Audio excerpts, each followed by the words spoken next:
bonjour et bienvenue à Pack de Pod. Alors moi c'est TK, l'américain de ce groupe d'amis réunis par le rugby. On a un épisode sympa aujourd'hui, mais avant d'introduire un autre invité, il faut d'abord dire bonjour à un certain Bayer, Charlie Bayer, le 004 de ACBB. Comment tu vas mon cher Charlie? Salut l'agent 004, Damien. Salut mon ticket. Bah écoute, ça va bien. Ça va bien, même si vous m'avez manqué un peu quand même, parce que j'ai pas pu être avec vous la semaine dernière pour débriefer de la fin de cette Coupe du Monde qui nous a tant emballé. Mais je suis content de te retrouver. Allez, avant d'avoir ton avis sur ce Coupe du Monde, je suis content de te retrouver. En plus, tu es de nouveau sur le terrain après ton blessure au dos. Et en fait, j'ai pensé à toi ce week-end parce qu'on a vu Dan Biggar qui s'est bien blessé. Même si tu disais pendant le Coupe du Monde, tu n'étais pas trop fan, je pense que tu as quand même eu un petit sentiment pour lui. Un grand sentiment d'empathie avec lui, parce qu'on voit bien que c'est un truc qui doit traîner. Enfin, c'est un truc qui date pas c'est pas en marchant, c'est pas en s'élançant pour cette pénalité pour ce coup de pied qui s'est fait mal. Et non, j'ai vraiment eu beaucoup d'empathie en fait, parce que c'est vraiment le truc de bah voilà, moi les douleurs au lombaire, c'est un truc que je traîne. Là, j'ai eu au début de saison, d'ailleurs pas joué dimanche à cause de ces problèmes-là. Enfin, ça va, ça vient. Et du coup, le fait je vois bien ce que c'est sur un mouvement tout à fait anodin, avoir ce truc qui vient. Et j'ai eu beaucoup d'empathie. Voilà. Ouais, ouais, ça avait l'air de faire mal. Allez, tu parlais d'empathie. En fait, ça me fait penser à Adrien, en fait, qui a gagné les deux choses pour nos concours de Coupe du Monde. Il a gagné la plombée et le t-shirt pour le Fantasy. Et comme il avait gagné le 2, il avait un peu d'empathie aussi. Il a dit, bah tiens, pourquoi pas, en fait, donner le t-shirt à la numéro 2 dans le Fantasy. Donc, en fait, Chucky 9, si vous écoutez, bonne nouvelle pour vous. Vous avez gagné un t-shirt grâce à Adrien. Merci beaucoup, Adrien. C'est très rugby tout ça. Allez Charlie, on y va rapidement vers notre invité, mais en fait, comme tu bossais la semaine dernière, on n'a pas eu un peu ton avis sur ce final et sur ce Coupe du Monde. Est-ce que tu peux nous donner un peu de tes angles? Bah, peut-être que c'est mieux de pas avoir eu mon avis la semaine dernière, parce que j'étais encore un peu, un peu boudin. Voilà. Je suis boudin depuis, sur la Coupe du Monde en général, avec maintenant un peu de recul, mais on y reviendra peut-être ensemble plus tard. Plus généralement, il y a quand même eu elle a été en deux parties, c'est-à-dire que jusqu'au quart de finale, il y avait quelque chose. Et pour moi, peut-être en tant que supporter français qui a subi une déception et qui a vu les matchs d'après avec un autre œil, moi, il y a vraiment une partie très emballante de poule avec des matchs surprises, avec des équipes qui nous ont attendris, avec une montée en puissance des équipes qui devaient s'installer. Et derrière, des demi un peu décevantes et une finale un peu décevante aussi. C'est toujours dur lors d'une finale quand il y a une équipe qui joue à 14. Déjà avant tout, parce qu'on a l'impression que, surtout quand ça finit à un point, donc clairement le nombre de joueurs a fait impression. Comme je vous ai écouté la semaine dernière, et c'est vrai que on ne peut que retenir la beauté de la victoire. Moi, je suis très content pour cette équipe. Il y a des joueurs que j'aime beaucoup dans cette équipe sud-africaine. Pour le pays, on voit depuis les images de victoire et de fête c'est formidable. Donc clairement, gagner une Coupe du Monde, c'est formidable. Je suis très content pour eux. Mais d'un point de vue de supporter, d'ailleurs, j'ai croisé des Sud-Africains un peu là dans des bars. Dans les week-ends passés parisiens, donc des supporters qui étaient venus pour cette Coupe du Monde, et ça charriait évidemment très fort. Mais cette idée quand même de gagner ces 3 derniers matchs à un point, avec ce qu'on sait de la part de chance et de hasard que peut avoir, de la part que la chance et le hasard peuvent avoir sur un match, surtout aussi serré.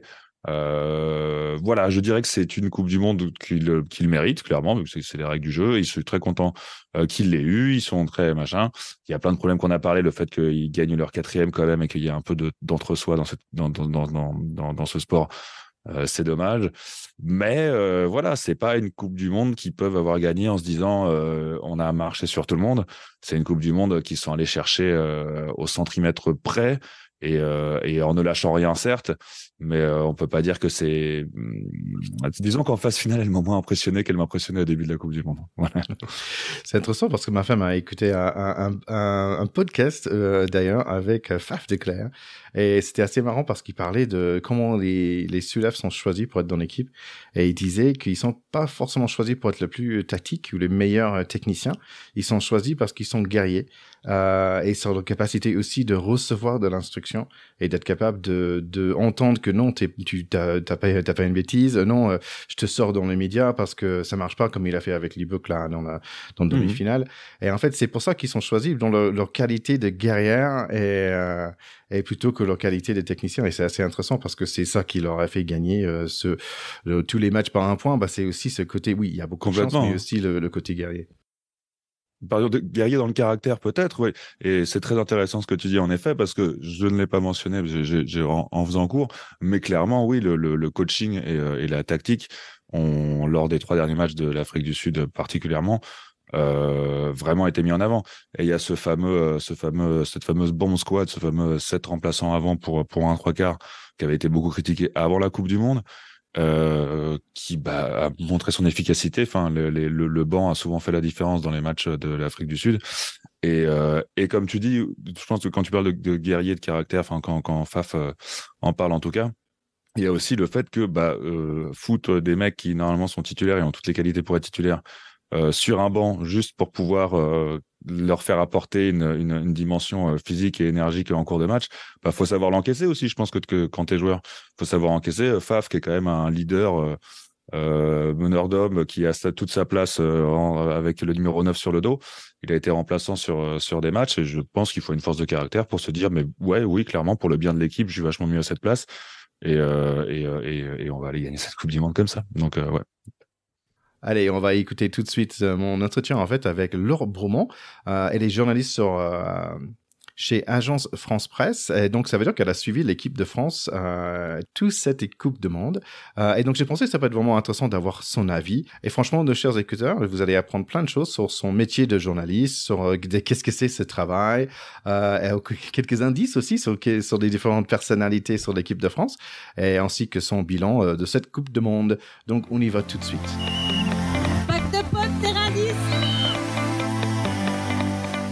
Alors, nous sommes très contents d'avoir avec nous une journaliste de AFP, Agence France Presse. C'est Laure Bromont. Comment ça va?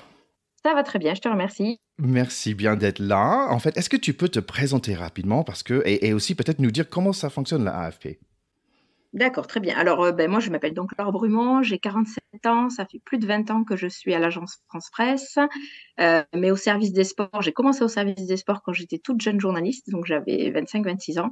Puis après, j'ai fait beaucoup de services différents. Je suis allée à l'étranger aussi, je suis allée en province et je suis revenue au sport il y a à peu près 2-3 ans et à la rubrique rugby depuis janvier 2022. Donc, j'ai couvert le Grand Chelem de l'année dernière. Et puis, donc, la Coupe du Monde des filles en Nouvelle-Zélande, a eu une médaille de bronze. Et donc, là, la Coupe du Monde des garçons. Donc, l'AFP, c'est une agence de presse internationale, francophone, mais on travaille aussi dans plein de langues. Et donc, on est établi dans le monde entier. On a des bureaux quasiment dans toutes les capitales. Donc, on a un réseau très, très dense avec à peu près 4000 journalistes en tout, qui ont différents statuts. Et on a 5 grandes capitales régionales, entre guillemets, qui s'occupent de gérer soit l'Europe, soit l'Amérique du Sud, soit l'Amérique du Nord, le Moyen-Orient et l'Asie. Et donc, en fait, on couvre l'actualité 24 heures sur 24. Il y a des dépêches, c'est ce qu'on appelle des dépêches, pas des articles, des dépêches qui tombent sur le fil, c'est ce qu'on appelle nous le fil, c'est-à-dire un fil d'actualité comme on peut voir sur Twitter, par exemple, des dépêches qui tombent tout le temps, toutes les secondes, puisqu'on a des journalistes qui travaillent 24 heures sur 24, puisqu'on a tous les fuseaux horaires qui sont utilisés. Donc, ça va des dépêches, évidemment, sur la guerre en ce moment, sur la culture, sur la politique, sur la société. On couvre tous les sujets et on couvre évidemment le sport. On a aussi beaucoup de photographes, d'excellents photographes qui sont toujours primés dans plein de festivals, qui font des super belles photos. Alors, il y a des photographes de sport et des photographes de guerre et des photographes de mode, et des photographes culturels, politique, et on a aussi un service vidéo, ça c'est assez nouveau, enfin on l'a depuis une dizaine d'années, où on fait des reportages comme on peut voir à la télévision, donc des petits reportages avec des interviews, avec des lives dans des conférences de presse. Alors on n'a pas les droits, par exemple, pour les matchs de sport, mais on peut faire les conférences de presse, les entraînements, les choses comme ça. Donc on a un service quand même très global, qui couvre l'actualité internationale et donc dans plusieurs langues, avec évidemment le français comme, on va dire, langue primordiale, entre guillemets, puisque Paris est le siège de l'AFP, mais on a aussi un siège à Washington, on a aussi un siège à Hong Kong, à Nicosie et le dernier, c'est Montevideo. Voilà, pour l'Amérique du Sud. Ok, donc super. Donc toi, en fait, ton travail pendant cette Coupe du Monde, en fait, tu suivis l'équipe de France en tant que journaliste. Exactement, parce que Quelle quand on chance. est en fait à la rubrique rugby à l'AFP, on est en fait finalement que deux à Paris. Donc je suis avec mon binôme et moi, en temps normal, on couvre le top 14, évidemment, un petit peu la Pro D2, mais surtout l'équipe de France. Donc on suit essentiellement l'équipe de France quand elle fait le tournoi destination notamment. Et donc là, pour la Coupe du Monde, on a été évidemment renforcé par plein de journalistes qui nous ont aidés à couvrir les autres équipes. Donc, on était à peu près une dizaine de journalistes francophones. On avait aussi des journalistes anglophones et des journalistes hispanophones qui couvraient les autres équipes. Et nous, avec mon collègue, ben, on était tous les deux sur l'équipe de France. Donc, on les a suivis en fait du début de la préparation, donc à Monaco, jusqu'à la fin, donc le quart de finale, en suivant tous les stages. En fait, on est allé à Monaco, on est allé à Cabreton, à Marcoussis, on a fait les 4 matchs de préparation du mois d'août, et à chaque fois à 2. Et même des fois, quand on était 3, quand on a commencé la Coupe du Monde, on était à chaque fois 3 francophones, un anglophone et un hispanophone pour chaque match des Bleus. Ouais, superbe. Bah, c'est pas mal quand même, Monaco, Cabreton, c'est des belles endroits, je trouve.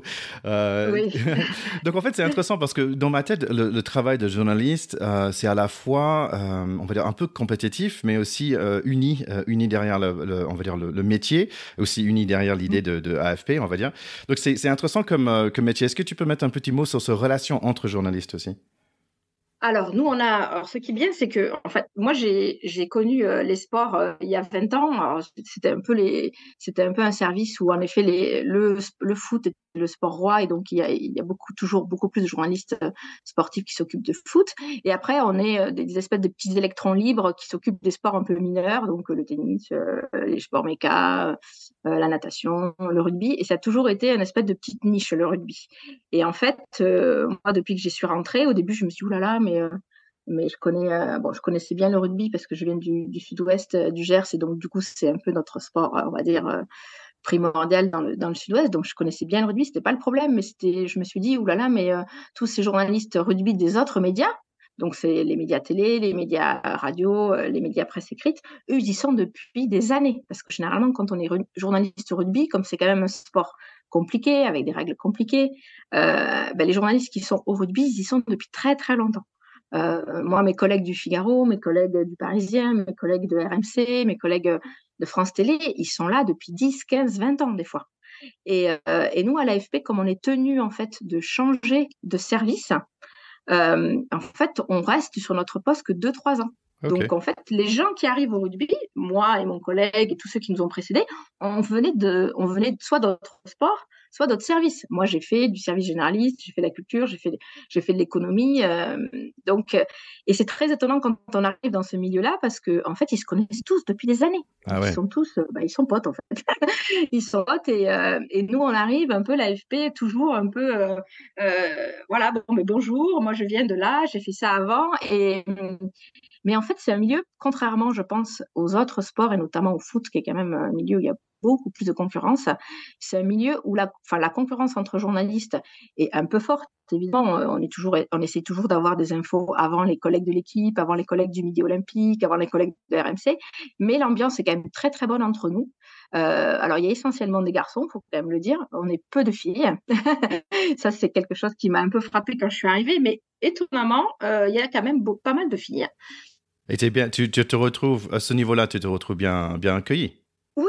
Mais justement, c'est ça. C'est quelque chose dont j'avais un peu peur au départ. Je me dis, oulala, ils vont me voir arriver en me disant, c'est qui cette meuf qui n'y connaît rien. Bon, déjà, j'ai un accent du sud-ouest, donc ça aide. ça fait ton passeport. Je viens de Gers. Exactement.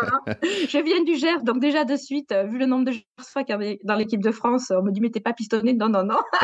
Je pourrais, mais en fait, non. Donc, en fait, c'est vrai que ça aide pas mal, l'accent. Après, ils ont vu qu'en effet, je m'y connaissais un petit peu parce que moi, je suis le rugby depuis que je suis toute petite. J'ai mon papa qui m'a mis dedans avec mes sœurs et moi, j'ai tous mes copains quand j'étais au collège, au lycée qui jouent au rugby. Donc on s'y connaît, on regardait les matchs, on était à fond. Donc, déjà, voilà, ils ont vu que j'y connaissais un petit peu. Et puis surtout, le milieu est vraiment très, très sympa. Alors, c'est vrai qu'entre filles, on a tendance à rester un peu à devenir plus facilement copine avec les autres journalistes filles. Mais les garçons sont vraiment adorables et vraiment, ils nous ont moi, j'ai trouvé qu'on était super bien accueillis. Et l'ambiance était vraiment très bonne. Bah écoute, c'est intéressant parce que ça t'offre en fait un vision un peu externe de moi, en tant que l'américain sur le pack de potes. En fait, je trouve que mon rôle quelque part, c'est d'avoir une vision qui est un peu naïf dans un sens aussi de ce sport, parce que parfois il y a des trucs comme tu dis que je comprends même si je regarde ce sport depuis maintenant près de 20 ans. Je suis pas né avec comme toi par exemple, mais après en venant avec de l'extérieur, peut-être, est-ce que ça t'offre un angle différent? Ah, mais complètement, parce qu'en fait, donc moi, je t'ai dit, moi, j'ai fait de l'écho, par exemple. J'étais en poste en généraliste et j'étais en poste à Rome. Donc, des endroits, par exemple, Rome, c'est pas vraiment un endroit de rugby. L'écho, ça peut sembler un peu loin, mais en fait, du coup, ça t'ouvre les yeux sur plein d'aspects que le journaliste sportif de base, entre guillemets, ne regardera pas. C'est-à-dire que moi, ça fait presque donc 2 ans que je suis à la rubrique, j'ai fait beaucoup d'angles de papier sur l'aspect économique du jeu, l'aspect santé surtout, parce que tout ce qui était commotion, tout ce qui était dépression des sportifs, c'est vrai que mon collègue n'avait pas tendance à le faire parce qu'il trouvait que lui, il avait déjà suffisamment à faire avec l'aspect sportif de la rubrique, qui est quand même énorme, qui nous prend, on va dire, quand même 90% du temps. Mais il nous reste 10% pour faire autre chose. Donc, pour faire voilà, l'aspect économique, les licenciés, les bénévoles, tous les autres types de rugby, parce qu'on couvre aussi un peu le rugby à 7 et donc le rugby féminin aussi, et pour couvrir tout l'aspect santé. C'est vrai que l'aspect santé, moi, c'est ça qui m'a le plus intéressée depuis que je suis arrivée, enfin, en dehors évidemment des matchs. Et donc, j'ai fait beaucoup de dossiers là-dessus. J'ai interrogé beaucoup de journalistes, de joueurs et de joueuses à qui c'est arrivé ce genre de problèmes majeurs, qui sont tombés en dépression, qui ont eu des graves problèmes de santé et qui dénoncent ça. Et c'est vrai que le fait d'arriver de l'extérieur du service des sports, d'avoir fait autre chose avant, d'avoir, entre guillemets, un peu de bouteille, puisque j'ai quand même 20 ans d'expérience, fait que on a une vision autre aussi, en effet. Et on regarde les choses différemment. Et en plus, c'est vrai que moi, comme je te disais, j'ai vécu dans le rugby depuis que je suis toute petite, j'ai vu, et ça c'est quelque chose qui m'a vraiment choquée quand j'étais gamine. J'ai vu des copains à moi sur des champs d'hôpital, dans des brancards, avec des minerves, à qui les docteurs disaient « tu joueras plus au rugby ». Et qui, les mecs, 6 mois après, ils étaient sur les terrains. Parce que c'est un sport qui te rend dingue, en fait. Et comment dire dingue, que tu aimes tellement ça, que tant pis, tu vas au-delà tu peux aller au-delà de ta santé, tu peux aller au-delà de la raisonnabilité du chose. C'est un sujet qui me touche beaucoup. J'ai joué beaucoup au foot américain aussi, donc oui, c'est quelque chose qui me touche. Je pense que j'aimerais organiser un épisode spécial là-dessus, et peut-être je te rappellerai en tant que consultante à ce niveau-là, parce que j'ai pas mal de questions. Écoute, je voulais te poser des questions par rapport à le match, en fait. En tant que journaliste, en fait, j'imagine qu'il y a une préparation qui se fait avant un match. Donc toi, tu es écrite, on est d'accord, donc journaliste. Oui. Donc comment tu prépares, en fait? Tu arrives à quelle heure? Quelles sont les différentes étapes en amont, on va dire, de ta préparation? Alors déjà, une semaine pour un match de l'équipe de France, une semaine est quasiment toujours un peu la même. On reçoit des plannings et du service de presse, et généralement, donc, le lundi, ils sont plutôt off. Pour un match, on va dire le samedi ou le dimanche. Après, il y a des entraînements le lundi, des fois le lundi, des fois le mardi. Le mardi, il y en a toujours un. Le lundi, il peut y en avoir un aussi, généralement. C'est des matchs, c'est des entraînements où on a accès 15 minutes, journaliste. Donc, on peut faire des photos, des vidéos et nous regarder. Et généralement, comme l'équipe de Galtier, l'encadrement de Galtier, sont pas du genre à faire des trucs pour embrouiller les journalistes, on peut déjà voir qui va jouer le week-end. C'est ça qui est bien avec Galtier, il n'est pas du tout dans le on va embrouiller tout le monde. Donc on voit les chasubles en fait des joueurs. Donc tu as les chasubles bleus qui seront les titulaires et les chasubles blanches qui seront les remplaçants. Donc ça nous permet en 15 minutes déjà de savoir un petit peu la composition de l'équipe. Donc un peu la stratégie aussi par rapport au match du week-end. Donc ça c'est le lundi et le mardi. Le mercredi, généralement, ils ont un entraînement, ce qu'ils appellent entraînement à haute intensité, où là, on a accès aussi, des fois, il y a le public aussi, et là, ils jouent vraiment un peu plus au rugby, on va dire, donc c'est un peu plus fort. Donc là, il faut vraiment nous, on y va avec l'idée, déjà de confirmer la composition qu'on a vue les autres jours. Donc les chasubles, est-ce que c'est toujours les bonnes? Est-ce que les joueurs sont toujours avec les bonnes chasubles bleues? Tout va bien. Et puis surtout, faut faire attention s'il n'y a pas de blessés, parce que comme c'est un entraînement à haute intensité, ça peut arriver. Je me souviens que Gabin Villière, par exemple, il s'est blessé avant le tournoi cette année lors d'un entraînement comme ça, et il a dû déclarer forfait. Donc, il faut quand même faire très attention. Alors, on n'a pas accès à tout l'entraînement, mais si on voit qu'il y a un joueur, à un moment, dans les 15 minutes, on est là, qui se blesse, se touche le genou, pas bien, ben ça, il faut faire une dépêche. Ça, il faut le dire, parce que ça veut dire, il va être incertain pour le match, ou il s'est blessé. Et là, on peut demander au service de presse, tiens, qu'est-ce qui se passe? Bon, après, sinon, dans ces cas-là, nous, si le mercredi, c'est rien passé, entre guillemets, si tout va bien, si les chasubles ont été les mêmes depuis le début de la semaine, on peut commencer à écrire notre papier sur la composition probable. Donc ça, on va dire, c'est le papier qui est classique de tous les journalistes de rugby. Le jeudi, généralement, on a la composition probable. Généralement, ensuite, le jeudi, ils sont off.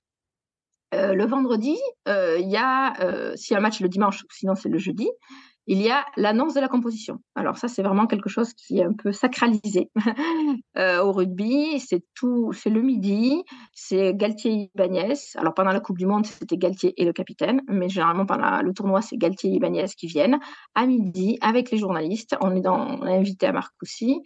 Et donc là, c'est le grand, on va dire, raout, où on a le droit de poser toutes les questions qu'on veut. On nous annonce la composition, qui généralement est la même qu'on a vue en début de semaine. Il n'y a pas beaucoup de changements, ou alors il y a un blessé dernière minute. Et donc, dès que Galtier et Ibanez ont annoncé la composition, ben là, on peut poser plein de questions. Et en fait, c'est le seul moment vraiment où on peut poser des questions à Galtier, à un autre que la conférence d'après-match. Parce que sinon, après, il n'est pas accessible. Donc là, on a à peu près généralement 20-30 minutes de questions. Un peu, tout le monde peut poser toutes les questions possibles. Donc, on pose des questions sur la composition, pourquoi il y a eu tel ou tel joueur qui a été pris, d'autres qui ont été écartés. On pose des questions sur l'adversaire, évidemment, et sur la forme du moment. Voilà. Donc, ça dure, c'est à J-2, donc match moins de 2 jours. Donc ça, c'est vraiment le grand truc qui est important pour nous parce que la composition d'équipe, c'est toujours très important. Ensuite, le J-1, donc c'est la veille du match, c'est ce qu'on appelle le Captain's Run, donc qui est quelque chose aussi de sacralisé au rugby, qui est vraiment quelque chose de très traditionnel. Donc c'est quand l'équipe va reconnaître le stade. Donc elle va faire un espèce de petit entraînement, mais très light. Et on a accès à l'appareil 15 minutes. Donc il y a l'adversaire et l'équipe de France qui vont le même jour. Quand c'est la Coupe du Monde, c'est au Stade de France, par exemple, ou au Vélodrome, ou on l'a vu au Stadium de Lille. Et donc, c'est la veille du match. On a accès à 15 minutes de l'entraînement et c'est plutôt bon enfant. C'est plutôt, les joueurs sont là juste pour s'échauffer, qu'on va dire. Donc là, nous, on y va. Généralement, l'entraînement lui-même n'a pas d'immense intérêt parce que les joueurs ils vont pas y aller à fond, donc il n'y a pas de blessés a priori. Mais après, il y a une conférence de presse, toujours, du capitaine et d'un joueur, ou d'Ibanez, quand c'est lors du tournoi. Donc là, c'est intéressant parce que le capitaine, généralement, donc c'est Dupont, a toujours des choses intéressantes à dire. Et là, on a 15-20 minutes avec eux. Voilà. Oui, j'avais une question sur le jour de match. Est-ce que tu es vraiment genre minutier, tu sais à quelle heure exactement il faut arriver et quelle heure tu vas sortir comme ça? Tu as des moments? Ouais. Complètement, parce qu'en fait, le service de presse nous envoie la veille ou le jour même les horaires de tous les événements. Donc, il y a l'horaire, à quelle heure le stade sera ouvert, à quelle heure la salle de presse sera ouverte. Et après, il y a tous les événements qui sont post-match. Donc, la conférence de presse d'après-match, elle est généralement 45 minutes après la fin du match, par exemple. Alors, il y a d'abord les vaincus et après les vainqueurs. Et après, il y a la zone mixte. Alors, la zone mixte, c'est 1h05 après la fin du match. Donc, la zone mixte, c'est là où on a accès aux joueurs. Un peu, on les voit vraiment, j'allais dire, comme je te vois, quoi, donc face à face. Et ils passent derrière dans une espèce de couloir où il y a tous les journalistes qui sont là derrière une barrière. Donc, il y a les journalistes télé d'un côté, les journalistes radio, les journalistes presse écrite, et les joueurs passent devant nous et s'arrêtent à chaque poule, entre guillemets, pour répondre à nos questions. Alors, il y a des règles de la zone mixte. Alors, généralement, ils viennent nous demander pendant le match quel joueur on a envie d'avoir. Donc, on essaie d'avoir les joueurs qui ont le mieux joué. À la Coupe du Monde, on a eu la chance que World Rugby a édicté des règles vraiment très sévères. Il y avait obligatoirement 8 joueurs qui devaient venir pour chaque équipe. Donc, c'est énorme, 8 joueurs. 8 joueurs, nous, on ne voit jamais ça. Normalement, en tournoi destination, il n'y a pas des règles comme ça aussi strictes. Et généralement, on voit 4-5 joueurs. Et c'est déjà pour nous pas mal. Donc là, on en a eu 8 à chaque fois, à chaque match. Sauf évidemment pour le quart de finale où là, les Français sont présentés qu'à 4. Parce que je pense qu'ils étaient tellement dégoûtés qu'il n'y en a que 4 qui sont venus. Bon, c'est comme ça. Alors généralement, ils nous envoient des joueurs qui parlent bien, évidemment, qui analysent bien les matchs. Alors on a un peu toujours tendance à avoir un peu toujours les mêmes, faut bien le dire, parce que il y a ceux qui parlent bien et ceux qui et qui soit n'aiment pas l'exercice, qui n'aiment pas parler aux journalistes, soit qui ont peut-être voilà, qui ont une façon de parler qui est moins accessible pour les journalistes. Donc on voit souvent par exemple Thomas Ramos, qui lui parle très bien, qui est très intelligent et qui a une analyse toujours très pointue. On voit Mathieu Jalibert, on voit Charles Olivon, on voit ce genre de garçon. Greg Aldrit aussi vient souvent, il a une bonne analyse aussi. Cyril Bay, voilà. Alors, on ne voit pas, entre guillemets, des fois, on ne voit pas les stars. Alors, Antoine Dupont, par exemple, se présentera jamais en zone mixte parce que lui fait la conférence de presse d'après-match, Oui, là, qui c'est est autre chose à faire, je pense. obligatoire, voilà, avec le capitaine et Galtier après match, il y aura toujours le capitaine Galtier. Donc, c'est le moment où on a Dupont et on n'aura pas après en zone mixte. Après, il y a des joueurs, par exemple Damien Penaud, on le réclame à chaque fois, il n'en passe jamais. Donc bon, c'est peut-être parce qu'il aime pas ça, j'en sais rien, mais en tous les cas, à chaque fois, c'est une blague entre nous. On dit bon, allez, on va demander Damien Penaud, et puis il va pas venir. Donc Damien Penaud, je sais que c'est quelqu'un qui parle très très rarement aux médias. Voilà, donc bon, lui, on sait. Voilà. Après, les autres, généralement, on les a. Alors, par exemple, je me souviens que Peato Movaca, pour le Grand Chelem, il avait marqué un essai, c'était son premier essai. Et il ne venait jamais en zone mixte. Et là, il était venu et il avait été super parce qu'en fait, il était super content d'être là, super content d'avoir marqué. Et il avait fait une super chouette interview. Ah, chouette. Donc, Et donc, toi, après que tout est fini, donc le match est fini, les interviews sont finies, tu as combien de temps pour c'est quoi le mot pour rendre, en fait, l'écrit? alors, en fait, oui, c'est vrai que je t'ai oublié de t'expliquer. En fait, déjà, quand j'arrive. Alors, généralement, quand le match est à 21h, on essaye d'être là. L'ouverture du service de presse, du centre de presse, est vers 17h30. Donc, on essaie d'être là assez tôt. Je sais que mes collègues, ils aiment bien être là assez tôt parce que ça nous permet de prendre le temps de préparer un petit peu la dépêche, en fait, et de préparer le match. Donc, on s'installe en salle de presse. On peut commencer à aller en tribune de presse aussi, donc là où on sera assis pendant toute la durée du match, qui est généralement assez haute, voilà, où on voit bien le match. On est au-dessus généralement des tribunes présidentielles, donc on voit assez bien. Alors ça dépend des stades. D'ailleurs, je me suis rendu compte qu'en faisant beaucoup de stades là depuis 2 ans, les tribunes de presse sont pas forcément à la même hauteur. Ouais. Alors c'est très drôle parce que par exemple au Vélodrome, on est tellement haut qu'en fait on voit pas la touche, la touche qui est la plus près de nous. Il faut qu'on se mette debout parce que sinon on la voit pas.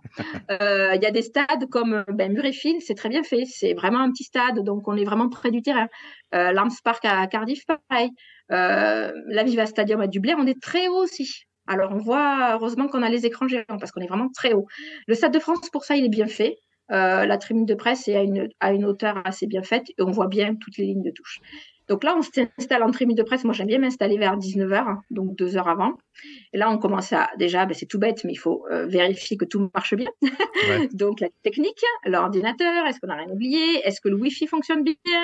Parce que ça, c'est tout bête, mais quand on est journaliste, c'est vraiment la grande panique si on ne peut pas envoyer notre papier. Voilà. Donc, c'est tout bête, mais moi, ça m'est arrivé des fois. Le Wi-Fi qui ne fonctionne pas, il faut envoyer le truc et on n'a rien, quoi.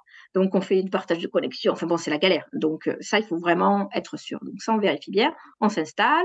Voilà. Généralement, on a à manger. Donc, on mange parce que du coup, il est 19h. Il faut manger un peu. On s'installe et on peut commencer à préparer les dépêches. Donc, parce que nous, la particularité de l'agence de presse, mais maintenant, en fait, quasiment tous les autres médias écrits, c'est pareil que nous. Comme il y a maintenant Internet et on les oblige à écrire aussi pour leur site Internet, avant, ils avaient un petit peu de temps pour écrire en fonction du bouclage du journal. Maintenant, il faut que leur papier passe sur leur site Internet, donc quasiment dès la fin du match.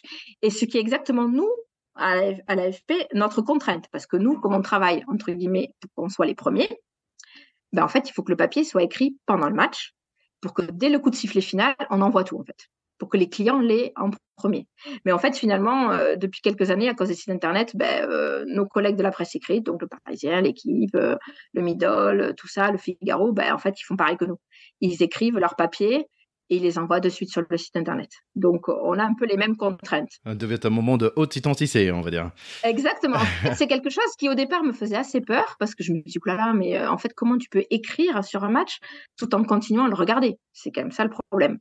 C'est-à-dire qu'au bout d'un moment, quand on est sur un écran, on ne voit plus le terrain. Alors, ce qui se passe, c'est qu'en fait, au bout d'un moment, j'ai commencé à comprendre la technique, entre guillemets. C'est que moi, on est deux. Donc, Donc, ce qui est même assez confortable, c'est qu'il y en a un qui écrit le compte-rendu. Donc, généralement, c'est mon collègue. Donc, le compte-rendu, c'est vraiment l'effet de match.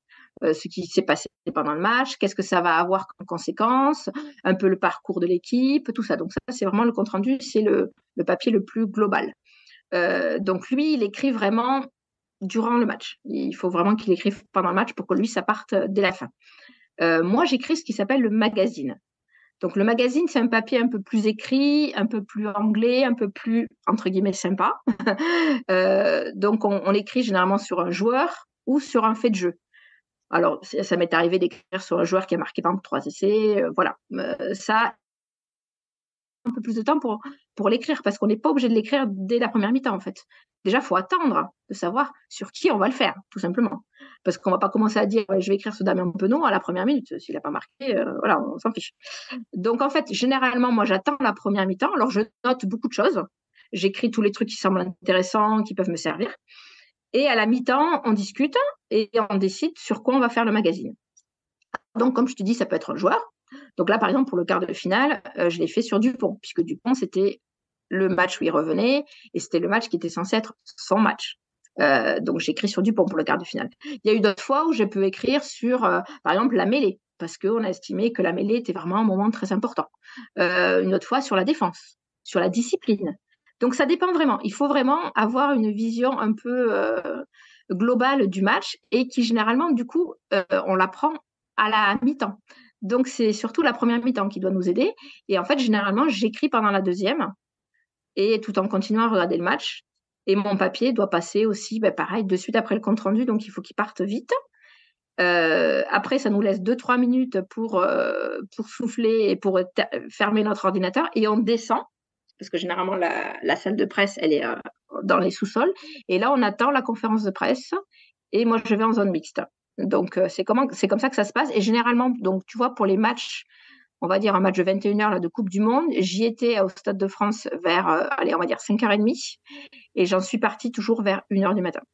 Ouais, c'est une belle journée de travail. Donc, ça fait une belle journée parce qu'en fait, le matin, on a des fois des trucs à faire, mais on lit aussi beaucoup la presse, on regarde ce qui s'écrit ailleurs et tout. Donc, on prépare notre match. On peut regarder les statistiques parce que World Rugby, mais aussi c'est pareil pour le tournoi à destination, ils nous envoient plein de statistiques avant les matchs. Donc, ça, c'est super. Donc, ça peut nous servir pour les papiers. Et je voulais partager un petit truc un peu l'américaine. En fait, il y a un ancien joueur de foot américain de NFL qui est devenu journaliste, commentateur, on va dire. Et en fait, lui, il a une petite tradition dans chaque ville qu'il va. En fait, il montre ce qu'il donnait aux journalistes à manger. Et je trouve ça assez drôle. Tu imagines donc, la prochaine fois que tu es en Irlande, tu peux mettre sur ton Instagram et voici ce qu'il nous a donné à manger en Irlande. Et je trouvais ça très drôle. En fait. Mais c'est vrai. Écoute, justement, nous, on s'est rendu compte qu'en fonction, c'est surtout au tournoi, puisque au tournoi, on change de pays. On s'est rendu compte en effet que les buffets entre guillemets qui sont offerts aux journalistes dépendaient vraiment du pays. C'est-à-dire qu'en Italie, on est toujours super bien accueillis. C'est vrai qu'à Rome, à chaque fois, on se régale, c'est très très bon. Dans les autres pays, j'avoue que les pays anglo-saxons, c'est pas non plus très génial. Mint jelly sauce, ouais. Voilà, donc bon, écoute, on fait avec. Bon, il y a des fois, moi, ça m'est arrivé honnêtement de voir la tête des trucs et de dire, ok, je mange pas. Ouais, non, peut-être pas. Je prends une pomme et puis ça va suffire. Mais on a quand même toujours de quoi manger. Il y a toujours du thé, du café. Enfin bon, on n'est quand même pas affamé, hein, ça va. Bon, écoute, je voulais te poser une question par rapport à la World Rugby et on va dire tout ce qui est social media en ce moment. Parce que tu avais dit, en fait, il forçait, entre guillemets, beaucoup plus de joueurs d'être disponibles. Et en même temps, moi, en tant qu'externe, il y avait deux choses que j'ai notées. J'ai trouvé qu'il y avait beaucoup plus de couverture au niveau, sur les réseaux sociaux par des influenceurs. Par exemple, je pense au Rugby au Top et The Rugby Guy. Et j'ai trouvé ça plutôt intéressant, très intéressant, je trouve.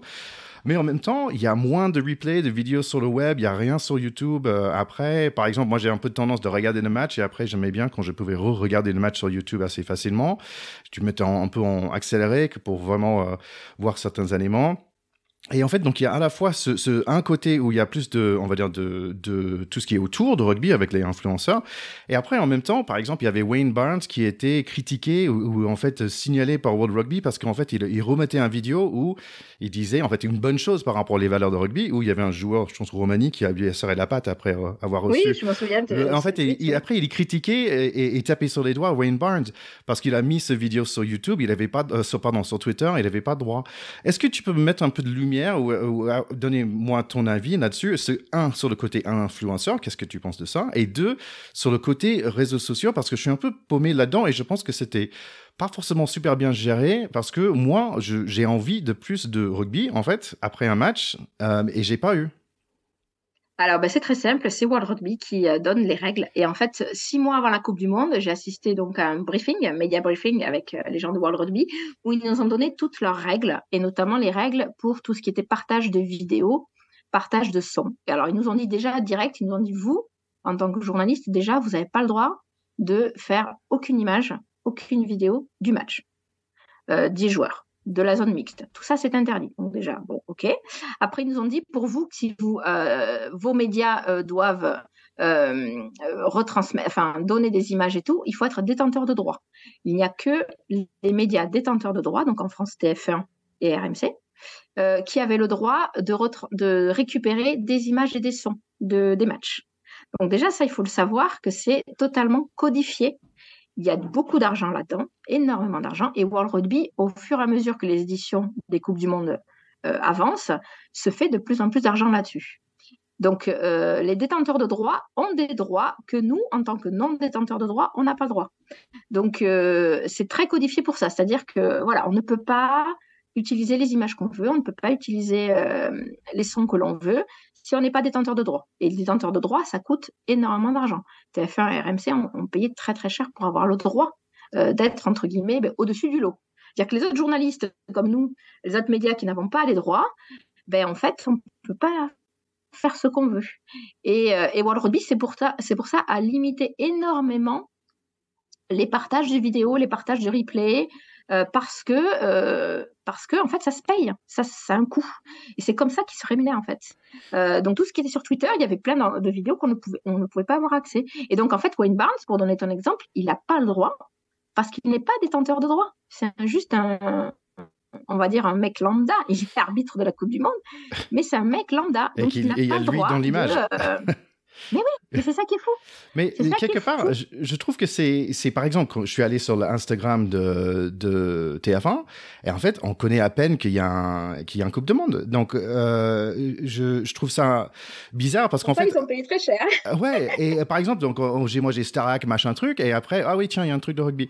Et pas forcément un truc que j'ai envie de partager. Il faut avoir les meilleurs plaquages de la semaine, les meilleurs essais, les meilleures passes, les meilleurs tout, et je trouve que ça n'existe pas. Et en fait, oui, ils font ça pour l'argent, pardon, mais je trouve que quelque part, c'est à la détriment de rugby en général. Je prends. Mais complètement. Ouais, mais NBA. Complètement. C'est vrai que nous, alors je sais pas si non, je crois que c'est accessible à tout le monde. Il y avait une application de la Coupe du Monde. Je sais pas si toi tu es allé. Oui. Rugby World Cup, on avait fait une application. Donc moi, je l'ai téléchargée parce que elle était quand même assez pratique. Il y avait tous les stats, il y avait les feuilles de match, et il y avait justement les replays des matchs. Si on n'avait pas vu un match, on pouvait voir 5-10 minutes. Je sais pas si tu l'as vu. Mm-hmm. Et donc ça, il nous avait expliqué, pareil, à ce fameux média briefing en mars, que ça, les highlights de chaque match, il les offrait généreusement aux gens qui n'étaient non détenteurs de droit. Mais pareil, alors il faut mettre que c'est des images World Rugby, que c'est ci, que c'est là. Donc c'est très, très codifié. Donc si on voulait mettre, par exemple, l'essai de Penaud dans un match, si on n'est pas non détenteur de droit, il faut négocier avec World Rugby. Et pareil pour tout ce qui était réseaux sociaux. Je reviens à tout ce que tu me disais sur les influenceurs. Alors ça, les influenceurs, c'est quelque chose qui est plus globalement un problème, j'allais mettre ça, mais entre guillemets, hein, c'est un problème dans le sport en règle générale, hein, pas que dans le rugby. C'est que maintenant, à côté de nous en tribune de presse, il n'y a pas que des journalistes. Il y a énormément de gens qui sont influenceurs, qui sont diffuseurs de contenu sur leur propre site à eux, leurs propres médias à eux, leurs propres comptes Insta, leurs propres sites où ils sont on va dire des rugby influenceurs ou des sports influenceurs. Et en fait, les grandes instances internationales de sport les invitent parce qu'ils se sont rendus compte que ça faisait une visibilité sur les réseaux sociaux qui n'était pas la même du tout que les médias traditionnels, qui leur coûte entre guillemets moins cher. Parce qu'en fait, ils ont juste invité la personne à lui permettre d'avoir, on va dire, peut-être des images un peu plus sympas, avoir accès à des joueurs, avoir accès sur le bord du terrain. Parce que ces gens-là, quand même, ils vont sur le bord du terrain, quand même. Moi, j'y ai pas droit. Hein. Moi, il faudrait que je demande un truc spécial. Par exemple, ma collègue de TF1, elle avait droit à aller sur le bord du terrain parce qu'elle était détentrice de droit. La collègue de RMC aussi.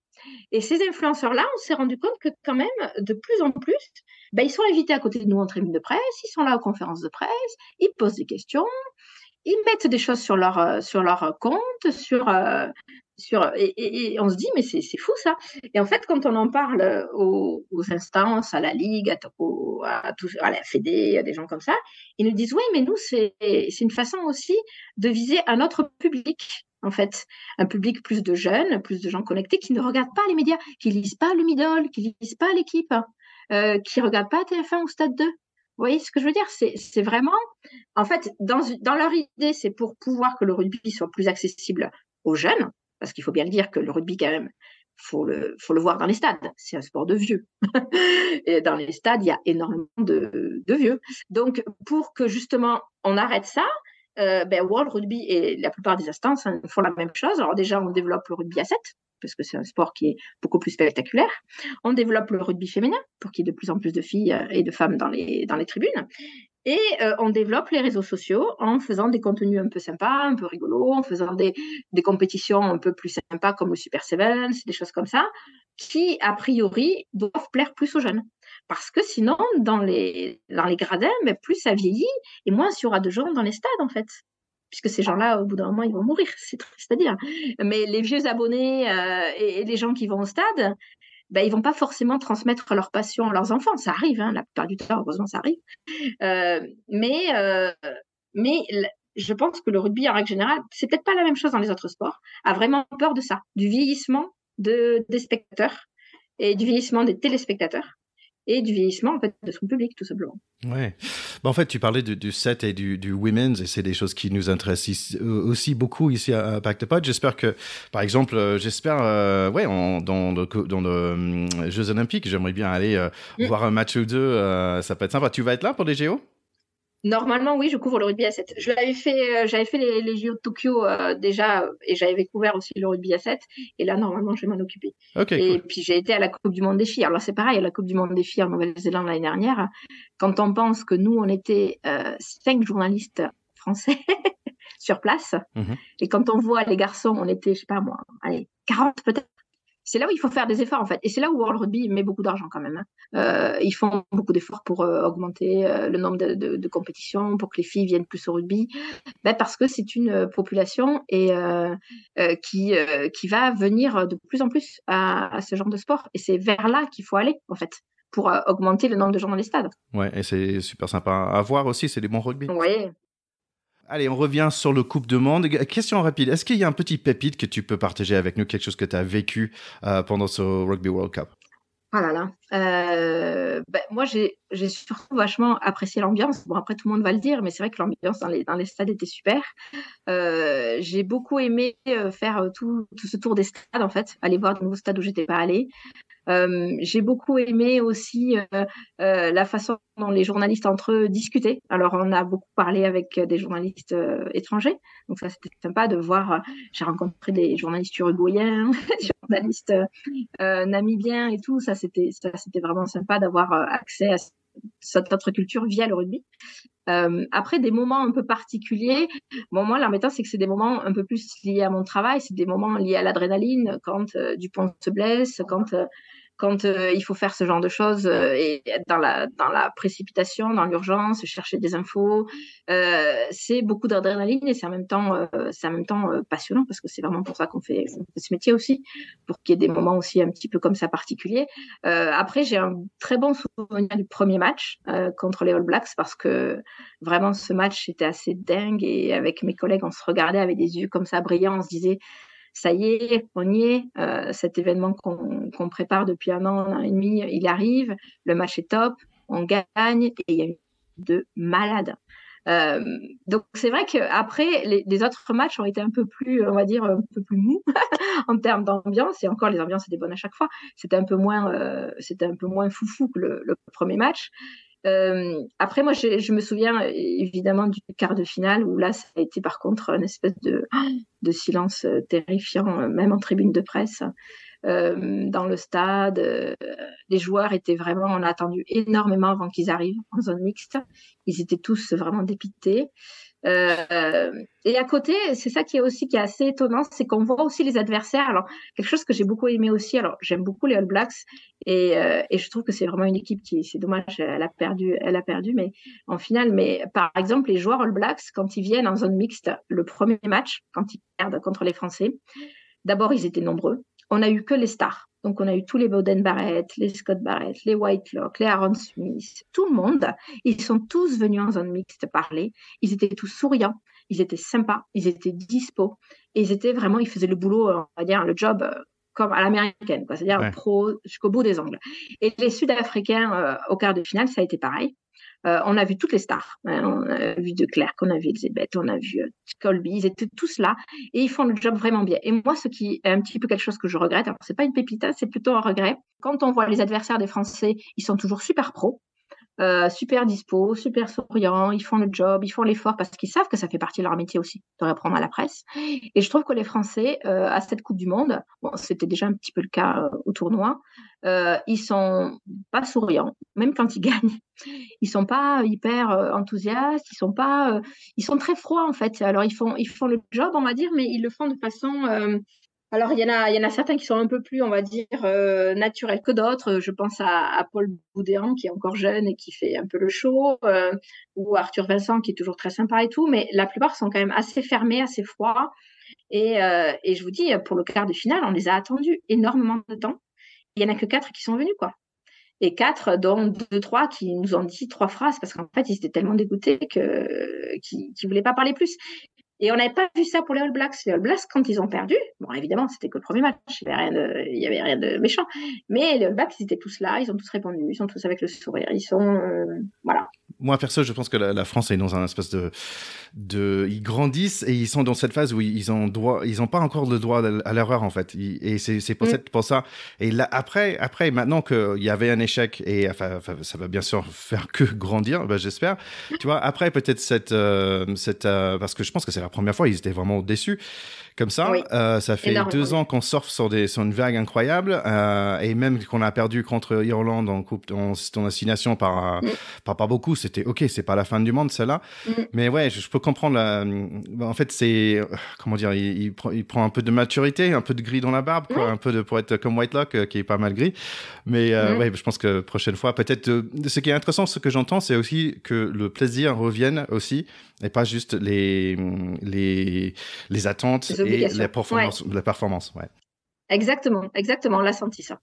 Oui, donc dernière question là-dessus sur le côté rugby. Je sens après ce Coupe du Monde qu'il y a parfois un petit goût dans la presse et dans les réseaux sociaux qui est un peu amer en fait. Bah bien sûr pas juste nous en fait aussi, mais que l'Afrique du Sud a gagné, mais chaque fois par un point. Et en fait, je trouve ça dommage quelque part parce que il y avait beaucoup de belles choses dans ce Coupe du Monde. Avec franchement, on a eu, je pense, 3 des meilleurs matchs de jamais en fait dans ce Coupe du Monde. Il y avait plein de super choses et qu'on finit avec un petit mauvais goût dans la bouche, c'est dommage. Tout à fait. C'est vrai que c'est dommage parce qu'en fait, on a vu la Coupe du Monde partir vraiment crescendo. Bon, le premier match était quand même assez dingue. Il y avait l'ambiance, on s'est dit tout. En fait, c'est là qu'on s'est dit en sortant. Moi, je me souviens, je suis rentrée chez moi. D'ailleurs, j'ai pas dormi, je crois, cette nuit-là, parce qu'en fait, il y a toute l'adrénaline, il y a le fait que ça commence, qu'on ait gagné et qu'on a senti vraiment l'engouement des gens, quoi. Vraiment, on avait l'impression que tout le monde commençait à vraiment parler rugby, s'intéresser au rugby, croire à cette équipe. Et on l'a vu en crescendo, on l'a vu durant les matchs. Alors, l'Uruguay était un petit peu un moment un peu de oups. Qu'est-ce qui s'est passé? Mais bon, ils se sont rattrapés. L'Italie était assez dingue quand même. Le match contre l'Italie, on avait l'impression qu'ils marchaient sur l'eau. Ah ouais. C'était. En plus, on avait peur avant. Parfait, voilà, exactement. Et en fait, on s'est fait peur avant l'Italie. Et puis quand on a vu ça, on a dit, bon, ben, c'est bon, là, les mecs, tranquilles, le quart de finale, ça va être nickel. Bon, en fait, pas du tout. Ils se sont peut-être vus un peu trop beaux et un petit peu déjà trop en demi-finale, l'en mettant. Et en fait, c'est ça qui est fou, c'est qu'on sentait tellement tout le pays derrière, tout le monde qui parlait de ça, tout le monde qui était à fond. Une équipe qui était, faut bien le dire, quand même, jamais été aussi forte, qui n'avait réuni, enfin, toutes les conditions étaient réunies pour qu'ils aillent au bout. Euh, et voilà, on est tombé de très très haut. Et du coup, la déception est d'autant plus grande, ça c'est sûr, parce qu'on se dit dans 4 ans, c'est long, c'est long, c'est long. Alors l'Australie, effectivement, il n'y aura peut-être pas la pression d'être à la maison. Les joueurs auront gagné en maturité, comme tu dis, tout à fait. Parce qu'on le voit, hein, les équipes qui gagnent, il faut regarder les Springboks et les All Blacks, ils ont combien de sélections, les mecs? Ils sont tous 80, 90, 100 sélections. Nous, on en est très, très loin. On en est très, très loin. Donc, l'Australie, ça peut être notre année. Ça peut être notre Coupe du Monde parce que les mecs, ils en seront à les 80, 100 sélections pour la plupart. Ils auront tous dépassé enfin tous. Beaucoup auront dépassé la trentaine. Et au final, peut-être que le rugby est un sport de vieux, comme je disais tout à l'heure. Mais en fait, finalement, c'est avec les vieux que tu gagnes. Oui, c'est ça. Donc, il faut se dire ça, que voilà, l'Australie sera peut-être notre compétition. J'espère que on se reverra là-bas, hein, avec Pacte Pot, parce qu'on veut être le podcast rugby indépendant, et peut-être on serait en Australie à tes côtés, si possible, ça me fera plaisir. Écoute, ça fait vraiment un plaisir de t'inviter ici à Pacte Pot, et tu nous as apporté plein de lumière sur plein de sujets différents, donc je te remercie beaucoup d'être là. Où est-ce que les gens peuvent te suivre? Alors, moi, j'ai un compte Twitter, j'ai un compte Insta aussi, mais le compte Twitter, c'est là où je mets le plus de choses de rugby. C'est Elle Brumont, tout simplement. Bon, Elle super. Brumont sur Twitter, voilà. Très bien, merci beaucoup d'être là alors. Je te remercie, et puis désolée d'avoir été aussi longue et aussi bavarde. Ah, c'était très bien, t'inquiète. Ok, je te remercie. Allez, grand merci à Laure d'être passée sur l'émission. J'espère de la réinviter à un autre moment. C'était très intéressant d'entendre les coulisses en fait de cette Coupe du Monde et de revivre un peu le parcours de nos Français. Mais figure-toi qu'on avait parlé un peu du W15 qui a lieu en Nouvelle-Zélande, cette compétition féminine aussi. Et après la fin du parcours de l'équipe de France en Coupe du Monde, les meufs nous ont un peu relevé l'enthousiasme avec leur super entame contre la Nouvelle-Zélande. On était très heureux de ce très beau match. Malheureusement, doit y avoir une petite malédiction. Je pense que les Françaises comme les Français avant elles ont réussi un coup d'éclat en battant la Nouvelle-Zélande, mais malheureusement le reste de la compétition ne s'est pas aussi bien déroulé et nos copines, après avoir perdu contre l'Australie, se sont aussi inclinées contre le Canada. Donc fin de compétition un peu dure, mais comme pour les mecs, on attend le tournoi avec impatience. Oui, c'est vrai que les filles ont perdu contre Canada 29 à 20 pour Canada. Donc, j'étais un peu surpris. Et finalement, Canada, elles sont quatrièmes en fait, les filles. Donc c'était pas si mal, entre guillemets, de perdre contre Canada. Par contre, c'est quand même Angleterre qui est en grande forme, qui, eux, ils ont battu Nouvelle-Zélande 33 à 12 quand même. Pour les 6 nations, les Anglaises vont être en forme. Ouais, d'ailleurs, tu parles du Canada. C'est marrant parce que cette défaite m'a quand même rappelé comme on l'évoque souvent, mon premier contact avec le rugby féminin international, en tout cas, c'était en 2014, pendant la Coupe du Monde qui avait été organisée en France. Et on avait perdu notre demi-finale contre les Canadiennes, d'accord? Et dans ce groupe Canada, il y avait une certaine Magali Harvey, une ailière pour le Canada, du coup, que j'ai beaucoup aimé par son jeu, entre autres, évidemment. Et figure-toi que depuis cette saison, elle joue à Bordeaux. Alors, elle est venue en France, voilà. Elle était passée par l'Espagne, les États-Unis, et la voilà en France pour Bordeaux. Donc, raison de plus pour suivre ce championnat. Ouais, tu devrais les contacter, Charlie, tu sais jamais. Je pense. Ça manque d'accent québécois dans ce podcast. Très bonne idée. Et n'oubliez pas, nos chers écouteurs, de revenir la semaine prochaine. Nous avons le plaisir d'inviter Didier Planin, qui est vidéo-analyste de USAP. C'est son 3e année qui va passer pour nous parler du Top 14, en fait, et toute son expertise et toutes les différentes équipes dans le Top 14. Et comme la saison démarre, ça serait bien de se rafraîchir un tout petit peu et se remettre dans le Top 14. Donc, je suis content de passer un bon moment avec lui. Mais oui, complètement. Il nous faut un petit update pour cette reprise de Top 14. Donc, Planin, on est content de le retrouver. Exactement. Allez, donc, nos chers écouteurs, n'hésitez pas à partager vos sentiments par rapport à toutes ces bonnes choses sur les réseaux sociaux. Donc, on est sur Insta, X maintenant, et Facebook, bien sûr. Donc, voilà, c'est tout pour aujourd'hui. Merci, mon grand Charlie. À très bientôt. J'étais content de me retrouver et de revenir un peu quand même sur ce parcours. Et puis, aux écouteurs, je dis à bientôt, à la semaine prochaine. Et Magali, si tu nous écoutes, peut-être à plus vite pour avoir un peu ton avis sur le championnat français.